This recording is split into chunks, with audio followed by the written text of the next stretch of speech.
What's up, guys? Today we're going to be taking a look at the UD Goblin RTA.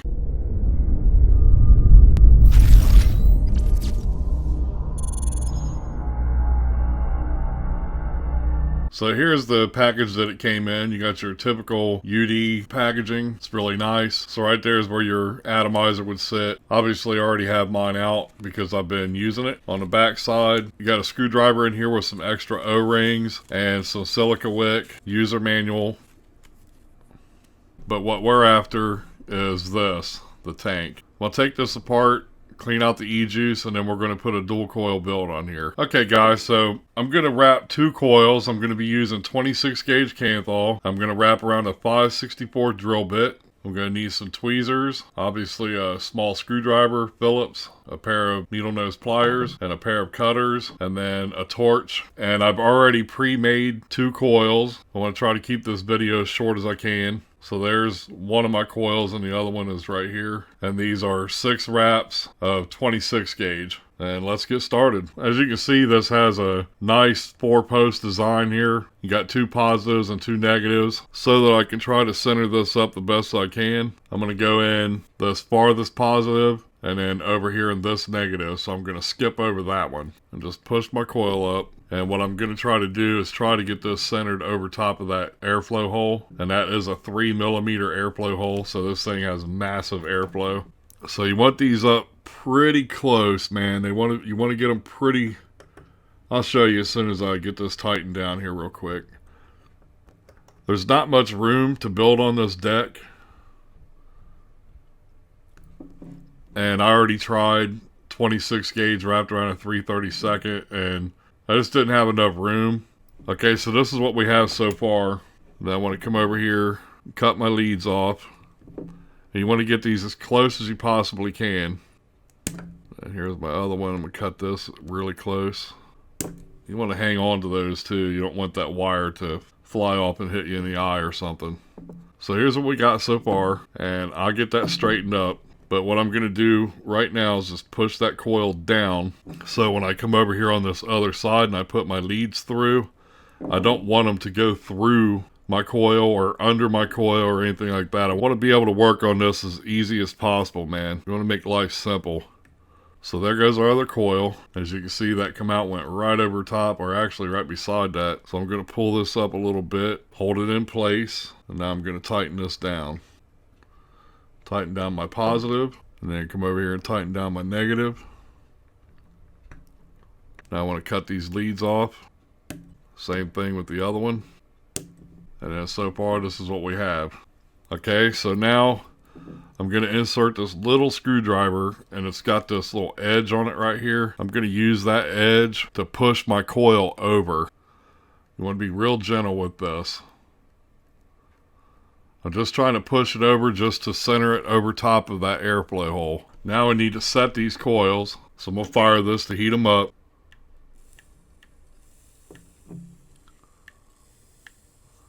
Then I'm going to take a little tiny screwdriver,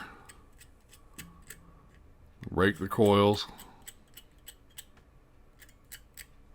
That helps get out hot spots. And there you go.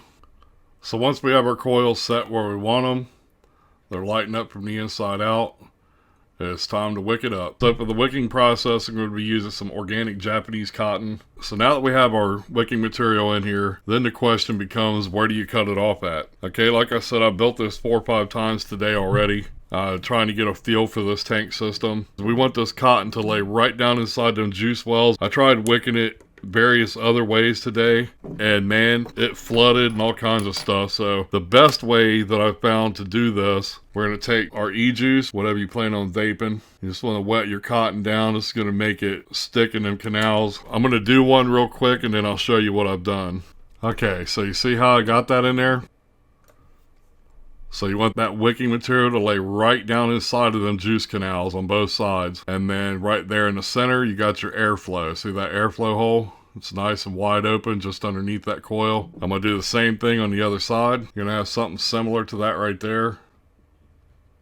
This piece right here will actually screw off of here, so you actually have 2 pieces here. Then you have part of your chimney right here, which I'm getting ready to put on. And this is actually the tricky part.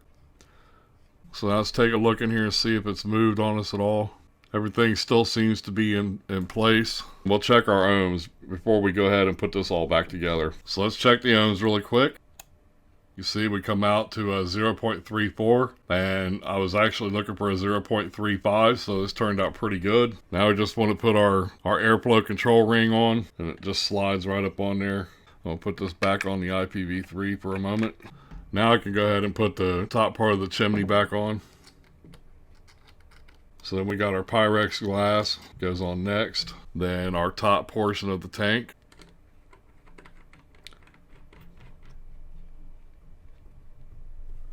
And then what I've been using all day today, since I got this, is my Aspire Atlantis drip tip, man. It works perfectly on this tank and looks damn good, if I don't say so myself. Look at that. Pops right on there. It looks like it was made for it, right? Looks awesome, man. So now the only thing left to do this is put some juice in it and give it a vape. You have a fill screw at the bottom. Take that out and take whatever e-juice you're going to be using. Okay, so once you have your juice in there, put your fill screw back in. Let me check the airflow on this and make sure it's working okay. Yep, this drip tip fits perfectly on this thing, man. Right there, 35 watts. Let's give it a vape and see what it does.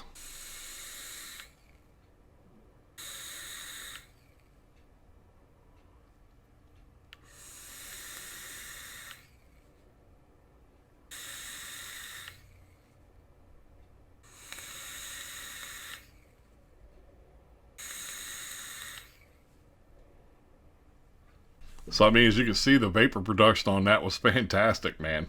This is perfect to take with you. If you're on the go and you want a dripper style vape, the UD Goblin is absolutely the tank that you're looking for, man, because you can build on it. As you just seen, we did a dual coil build on here. I'm vaping at 35, 40 watts, and that's perfect. I got a dripper style airflow. Now, granted, this isn't like a dripper replacement.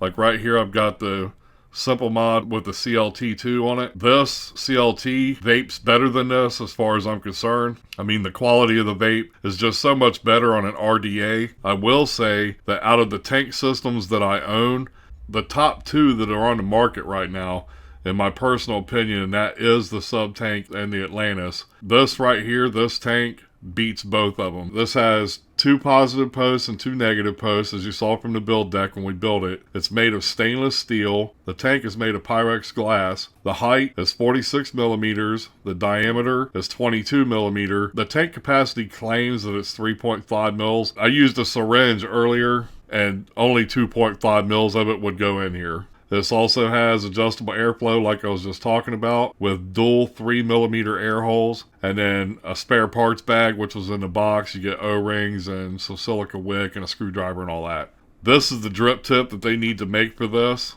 So if anybody from UD is watching this, need to duplicate that Aspire drip tip, man, because it looks sick on your tank. So that's pretty much it, guys. This tank, for being under 30 bucks, was worth every penny. I'm super stoked and excited about this because now I actually have a tank system that I can build, and I get a dripper quality vape from it.